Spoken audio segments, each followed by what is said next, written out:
Hello guys, welcome back to our YouTube channel agriculture and GK. Myself Anjali Namdev और हम आज बात करेंगे नाबार्ड एग्ज़ाम के क्वेश्चन पेपर की, जो कि 2017 का क्वेश्चन पेपर है आपके एग्रीकल्चर एंड रूरल डेवलपमेंट का। जो ये बहुत इंपॉर्टेंट क्वेश्चन है ना, जो 2017 में क्वेश्चन एग्रीकल्चर के पूछे गए थे, उनके बारे में हम आज डिस्कस करेंगे। इसके अलावा जो हमारा कोर्स है, नाबार्ड का जो कोर्स है, वो इंडिया का सबसे सस्ता और चीपेस्ट कोर्स है। आप इसको परचेस कर सकते हैं, इसमें बहुत सारे आपको हेल्प मिलेगी। ओके, तो आप इसको चाहें तो परचेस कर सकते हैं। जो agriculture and rural development, economic and social issues, computer knowledge में फुल स्टडी मटेरियल दिया जाएगा। Quality content as per syllabus. आपको लास्ट 3 इयर्स के आपको इसमें सॉल्व पेपर दिए जाएंगे। टेस्ट सीरीज अवेलेबल कराई जाएगी। कोर्स की जो वैलिडिटी रहेगी अप टू 6 मंथ के लिए रहेगी। आप इस कोर्स को परचेस करना चाहते हो तो आप हमारे गूगल प्ले स्टोर पे जाएं, या आपको इससे रिलेटेड आप परचेस करना चाहते हैं, आपको डिस्क्रिप्शन में हमारे व्हाट्सएप की लिंक दी गई है, आप चाहें तो उसमें जाके डायरेक्ट व्हाट्सएप से कांटेक्ट कर सकते हैं। इसके अलावा आप हमारे एप्लीकेशन को डाउनलोड करें, वहाँ से आपको सारी इन्फॉर्मेशन उधर भी मिल जाएगी, आप कोर्स को परचेस कर सकते हैं। सो हम क्वेश्चन की बात करें तो जब फर्स्ट क्वेश्चन था, jute cultivation in India is concentrated in the delta area if of which of the following rivers. किस रिवर के बीच में जूट का कल्टीवेशन कंसंट्रेटेड डेल्टा एरिया में किया गया था? तो वो है गंगा रिवर। ठीक है, ओके। जो गंगा रिवर था, गंगा जो डेल्टा है वो लार्जेस्ट डेल्टा है वर्ल्ड का, है ना, और ये जो है इंडिया और बांग्लादेश के बॉर्डर में है। ठीक है, एंड जूट की बात करेंगे हम, इसमें कुछ पॉइंट्स को कवर भी कर लेते हैं कि जूट किस फैमिली से बिलोंग करता है। जूट इज टिलियेशी फैमिली से बिलोंग करता है। एंड और क्या होता है, ये इंडोवामा इसका ओरिजिन है। हाई रेनफॉल और टेम्परेचर की रिक्वायरमेंट होता है। जूट जो होता है वो 2 टाइप का होता है। एक वाइट जूट होता है और एक टोसा जूट होता है। दो वाइट जूट वाइट कलर का रहेगा, और Tossa jute means that is yellow colour का रहता है। इसको हम लोग आपको पता भी है ना, येलो कलर का रहेगा तो आप इसको टोसा जूट बोल दोगे। देन और हम बात करेंगे कि एक बात की जाए कि central jute and elite fibre research institute, जो ठीक है, CJAFRI जो है वो कहाँ पे लोकेटेड है? It is located at Barrackpore, west Bengal में लोकेटेड है। एंड आप बात करोगे कि national jute agriculture and research institute की बात करो तो वो कोलकाता में लोकेटेड है। ठीक है, ये था, हमने जूट से के बारे में भी डिस्कस किया थोड़ा सा। अब जो question number second is which of the following is largest irrigation canal of India. India का लार्जेस्ट कैनाल कौन सा है? इरिगेशन कैनाल आपको ऑप्शन दिए, इसका आंसर होगा option number C, Indira Gandhi canal. जो इंदिरा गांधी कैनाल है उसकी जो लेंथ है 649 किलोमीटर तक, ये क्या है, ये 649 किलोमीटर तक ये फैला हुआ है। ठीक है, और ये हरिकी बराज में, ये पंजाब में ये है। और आप बात करोगे जैसे बंकिंघम कैनाल की, तो वो साउथ इंडिया में है। स्टार्ट फ्रॉम वहाँ से आंध्र प्रदेश से स्टार्ट किया गया था, है ना।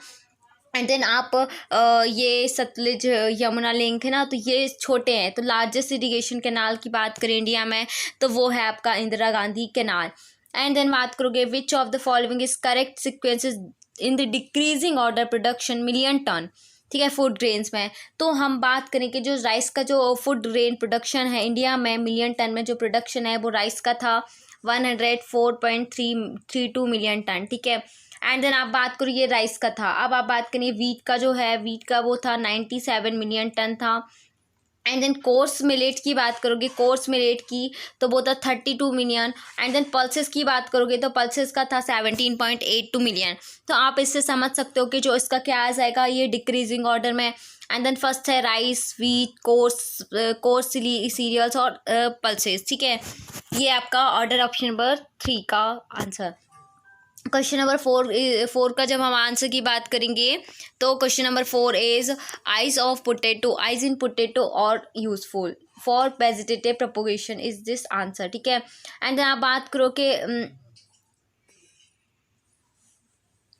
ओके, आइज इन पोटैटो, ठीक है, are useful for vegetative propagation. देखो eyes in potato, this is potato, यहाँ पे जिसकी क्या होती है, आइज होती है। ठीक है, आइज की बात करें तो ये, ठीक है, आइज है। लाइक आप बोल सकते हो इसको, ये जो आइज है, आइज जो बर्ड्स बोला जाता है, eyes in potato in are birds है ना। तो इससे जो बर्ड्स है इसका यूजफुल किसके लिए होता है, वेजिटेटिव प्रोपोगेशन के लिए। तो पोटैटो का बोटेनिकल नेम क्या है, सोलेनम ट्यूबेरोसम। ये किस फैमिली से बिलोंग करता है, सोलेनेसी फैमिली से बिलोंग करता है। And you know 2n is equal to 48 है इसका, है ना। और हम बात करेंगे टीपीएस, टीपीएस मतलब ट्रू पोटैटो सीड टेक्निक जो है वो किसने दिया था, रामानुजन ने दिया था। कब दिया था ये, 1957 में इसको दिया था, है ना। इंपॉर्टेंट है ये, आप इसको भी पढ़ सकते हो। And then question number 5 is, next question जो है, what is slash and burn agriculture. Slash and burn agriculture क्या है, क्या होता है। जो स्लैश एंड बर्न एग्रीकल्चर है वो जैसे नॉर्थ ईस्ट रीजन में किया जाता है, ट्राइब्स में, है ना। वहाँ पे क्या होता है, वहाँ के जो एरियाज़ हैं वहाँ के लोग क्या करते हैं, वहाँ पे ट्राइब्स एरिया में वहाँ के लोग क्या करते हैं, वहाँ पे जो पेड़ लगे हुए थे वो उनको काटते हैं, जलाते हैं, और वहाँ पे वो क्या करते हैं, खेती करते हैं। और जब वो खेती वहाँ पे जो प्रोडक्शन उसको ज़्यादा नहीं मिलता तो वो वहाँ पे छोड़ के कहीं और चले जाते हैं। तो इसको हम कहते हैं झूम कल्टीवेशन। इट इज़ व्हाट, तो ये झूम कल्टीवेशन है, ठीक है। एंड देन क्वेश्चन नंबर 6 की बात करेंगे, rotation of crop means. Rotation of crop means, rotation that means rotate होना, ठीक है, क्रॉप्स का, एक क्रॉप। तो growing of different crops in the same area in sequential season. तो डिफरेंट क्रॉप्स को ग्रो करना एक ही एरिया में, है ना, ग्रोइंग ऑफ डिफरेंट क्रॉप्स को, ठीक है, एक ही एरिया में डिफरेंट क्रॉप्स को लगाना सिक्वेंशियल सीजन में, उसको हम क्या कह देते हैं, रोटेशन ऑफ क्रॉप बोलते हैं, ये क्रॉप रोटेशन बोल देते हैं। Question number 7 is, which of the following is first agriculture university of India. India की फर्स्ट एग्रीकल्चर यूनिवर्सिटी कौन सी थी, वो है GB Pant university of agriculture and technology, Uttarakhand. Uttarakhand में ये 17 नवंबर 1960 में इस्टेब्लिश की गई थी on the recommendation of royal, okay. तो ये था आपका, sorry, GB Pant university of agriculture and technology जो था वो 17 नवंबर 1960 को इस्टेब्लिश की गई थी, ठीक है। And then question number 8 is, Indian Council of Agriculture Research Institute research was founded in which year, following year। तो जो ICAR है वो कब इस फाउंडेड हुआ था, 1929 में। ये जो ICAR है वो कब, मतलब on the recommendation of royal commission on agriculture, इनके रिकमेंडेशन में हुआ था 16 जुलाई 1929 को। तो जो 16 जुलाई है उसको ICAR डे के नाम से सेलिब्रेट किया जाता है। अभी कुछ टाइम पहले ही ICAR डे गया है ना। एंड देन जो ICAR के जो फर्स्ट डायरेक्टर जनरल थे वो थे डॉक्टर BP पाल, और करंट की हम बात करें तो करंट में है doctor Trilochan Mohapatra. And then question number 9 is, the Swaraj Jayanti Gramin Swarozgar योजना SY is recorded to form National Rural Livelihood Mission NRLM in which of the following years, 2011, ठीक है, इसका आंसर होगा आपका 2011, ठीक है। अटल बिहारी वाजपेयी ने 1999 में उसको किया था, है ना। एंड देन इसका आंसर होगा 2011 में स्वराज जयंती ग्रामीण स्वरोजगार योजना को रिकमेंडेड किया गया था नेशनल रूरल लाइवलीहुड मिशन के लिए। विच of the following element is essential in photosynthesis process. कौन सा एलिमेंट है जो कि एसेंशियल है फोटोसिंथेसिस के लिए। यू नो आपको पता है कार्बन डाइऑक्साइड लगता है, वाटर चाहिए रहता है, लाइट चाहिए रहती है। लाइट से क्या बनेगा, फूड बनाता है C6H12O6। एंड देन ये क्या करता है, ऑक्सीजन को रिलीज़ करता है प्लस एनर्जी रिलीज़ करेगा। अब क्या करेगा इधर पे, देन आपको पता है लाइट के साथ साथ उसको एक पिगमेंट चाहिए रहता है। पिगमेंट कौन सा चाहिए रहता है उसको, पिगमेंट इज क्लोरोफिल। उसको क्या चाहिए, क्लोरोफिल पिगमेंट उसको चाहिए रहता है। क्लोरोफिल में क्या होता है, magnesium, that is known as, it is essential element in photosynthesis process is magnesium. And then question number 11 is, which state hosted 13 edition, okay, किस स्टेट ने 13 edition of national agriculture science congress 2017। Okay, तो जो state है, कर्नाटका एक state है, ठीक है। UAS मतलब कि आप बोल सकते हो इसको के university of science by Bangalore या सॉरी कर्नाटका, ठीक है। कर्नाटका के थ्रू उन्होंने क्या हुआ था, यूएएससी ने 13 एडिशन को क्या किया था, नेशनल एग्रीकल्चर साइंस कांग्रेस 2017 में, जो कि 22 फरवरी 2017 में किया गया था। एंड देन जो 14th एडिशन की बात करें तो उसको NASC ने न्यू दिल्ली के थ्रू स्टेट था जिसने वो होस्ट किया था, उसको वो होस्ट किया गया था 20 to 23 फरवरी 2019 को, ठीक है। तो ये भी आप याद रखिएगा। And question number 12 is the cultivation of crop in regions with an annual rainfall is less than 750 millimetre is called as. जब जो रेनफॉल है, एनुअल रेनफॉल 750 मिलीमीटर से कम होती है तो उस टाइप के कल्टीवेशन को, उस टाइप की फार्मिंग को हम क्या कहते हैं, तो that is known as dryland farming. The order in which crops are cultivated on a piece of land over a fixed period is called as। जब किसी लैंड में, एक पीस ऑफ लैंड में हम उसको फिक्स पीरियड में हम क्या करते हैं, क्रॉप्स को कल्टीवेट करते एक ऑर्डर में, उसको हम बोलते हैं cropping pattern. And then question number 14 is how much amount has been allocate by national bee board for year 2016 to 17 for development of beekeeping. तो कितना अमाउंट जो था अलोकेट किया गया था नेशनल बी बोर्ड के थ्रू 2016-17 में beekeeping को डेवलप करने के लिए, that is 12 crore under PMKSY, ठीक है। The target for assured cultivation area for the year 2016 to 17। तो PMKSY का जो उद्देश्य था, हर खेत को पानी, ठीक है, एक्सटेंडिंग इरिगेशन। और दूसरा ये उद्देश्य था मोर क्रॉप पर ड्रॉप, एक ड्रॉप में ज़्यादा क्रॉप, ठीक है, increasing water use efficiency.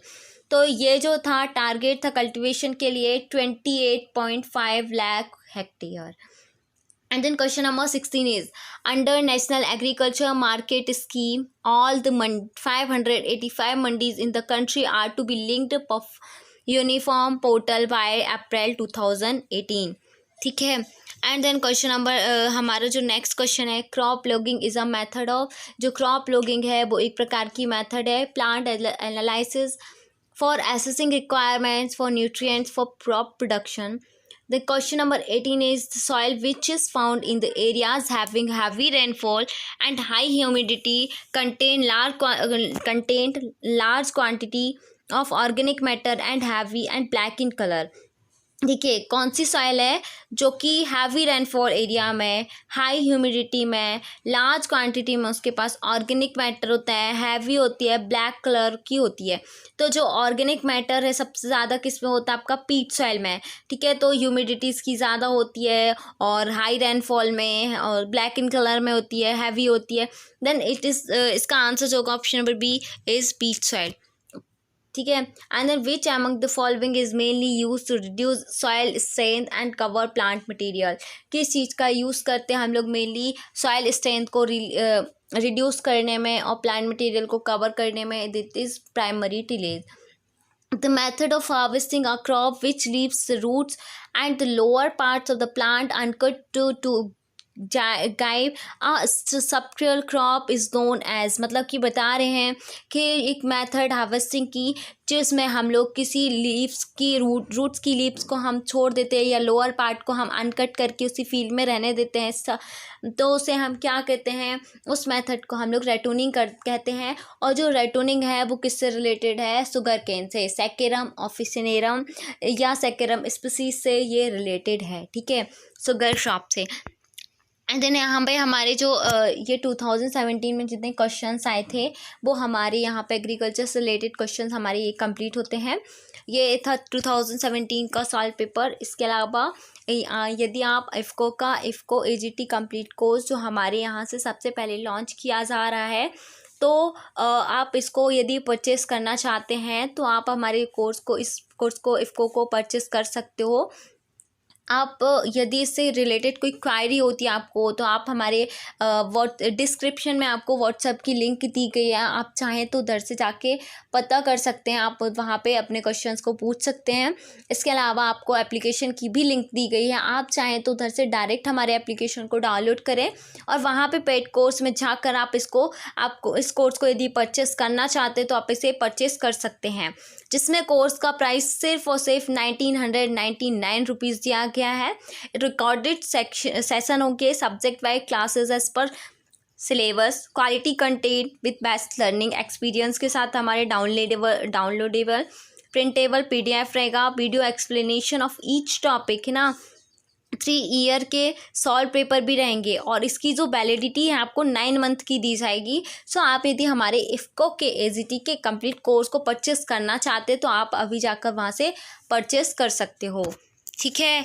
And then यहाँ पे हमारा तो जो हमारे नाबार्ड के जो 2017 का जो पेपर था वो कंप्लीट होता है, ठीक है। आप हमारे साथ ऐसे ही बने रहें, हम नेक्स्ट वीडियो भी जल्द लेके आएंगे आपके लिए।